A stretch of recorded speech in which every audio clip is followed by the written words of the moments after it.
What's up, guys? Just want to make another small little video. I kind of did away with this kind of format for a bit. It wasn't working. Not to mention, going on camera really isn't for me, I guess. At least not with the content that I'm doing. This off the cuff, just, what's on my mind kind of thing. And maybe if I have a script, it might be better, but just wanted to get some things. I have a little bit of time before I go to work. I'm right here in my job. And right now, I just woke up to some news that the U.S., Trump just bombed Iran. So I'm not trying to, make it a political video right now. I'm just probably gonna say maybe just some quick things, especially too right now, because I'm kind of more gravitating to travel stuff. I know that more people engage with that, and plus, who doesn't like traveling? I'm always in a certain national park, so that's just what I kind of been doing right now. So, but right now I just kind of want to talk about that and how it's kind of eerie how nothing changes. That 2025 right now, we're basically kind of reliving everything from the Bush administration, 2004, up until 2008. This whole idea that our freedoms are still in the Middle East. It's you would think that we've evolved from that, but I guess there's no changing that kind of situation. Weapons of mass destruction for the first set, of the first DLC, and now this basically the same thing. It's just named different. It's just the whole nuclear deal with Iran, and how technically there was no real, basically what they're going to be doing is giving Iran reason to make nukes.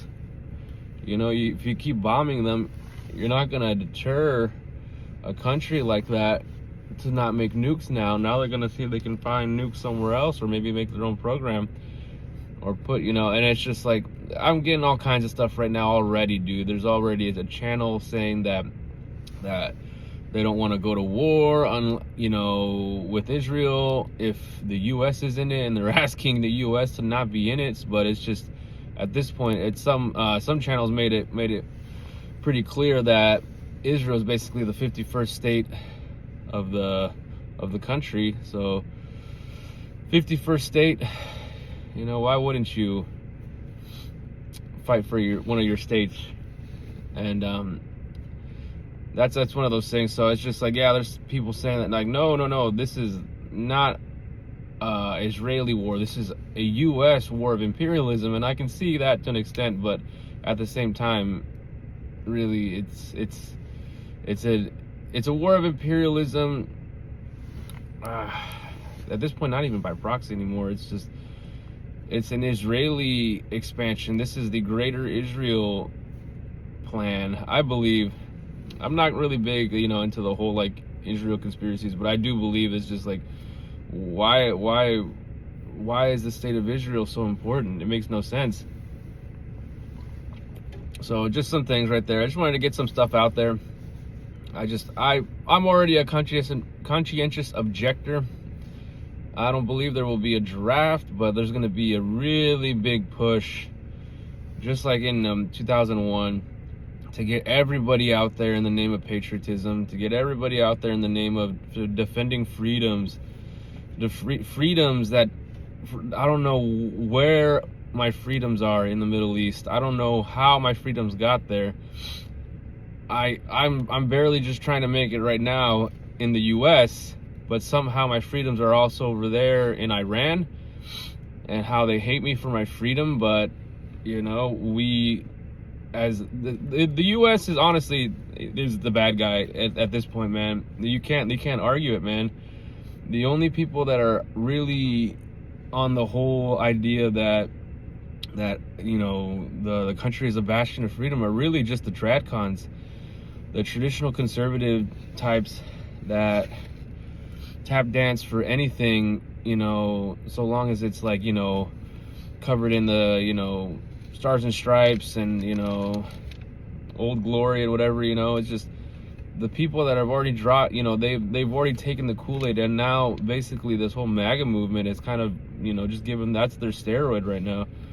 So I don't know, man. The US as a whole has always been the bad guy, but I think at this point it's like even the normies, you can't even excuse it now. It's what happened to the Prince of Peace, the no wars, and here we are literally like within like not even like the first like year already pushing for war with Iran. And it's just you can't. We live in the age of information, but you know, I've been watching videos, so but at this point, no, this is a post-truth society. So all right, just want to leave you guys right there. I just wanted to get that out right now. I'm gonna probably just do, you know, I just want to say something because right now I'm just kind of like, man, it's really itching me. I'm probably just gonna do more travel stuff, but this is probably the one that I just wanted to just get out right now. But yeah, no, war with Iran. Try to draft dodge as best you can. If there is, I don't think there will be a draft, but if there is, you know, draft it as best you can. See ya.